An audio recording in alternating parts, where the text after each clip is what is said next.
Homeopathic उपचारातून आजारावर मुळापासून मात करता येते. होमिओपॅथी शास्त्रातील औषधांचा सखोल अभ्यास होणं गरजेचं आहे. ॲलोपॅथी उपचाराला सुद्धा जेव्हा रुग्ण प्रतिसाद देत नाही अशा वेळी होमिओपॅथिक औषध उपयोगी पडू शकतं.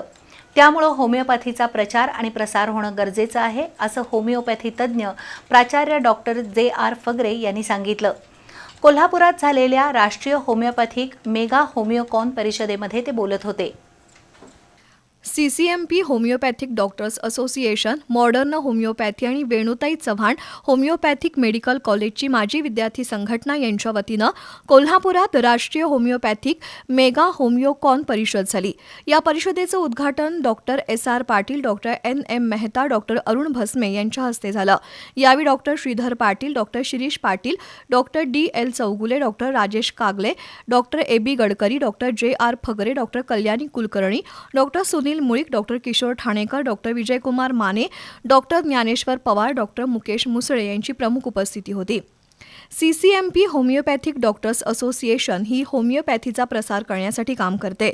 होमिओपॅथिक डॉक्टरांना मुंबई मेडिकल काउन्सिलमध्ये नोंदणी मिळावी यासाठी संघटनेनं न्यायालयात याचिका दाखल केल्याचं डॉक्टर बाळकृष्ण गायकवाड यांनी सांगितलं. या कार्यक्रमात डॉक्टर सॅम्युएल हॅनेमन जीवनगौरव पुरस्काराचं वितरण झालं.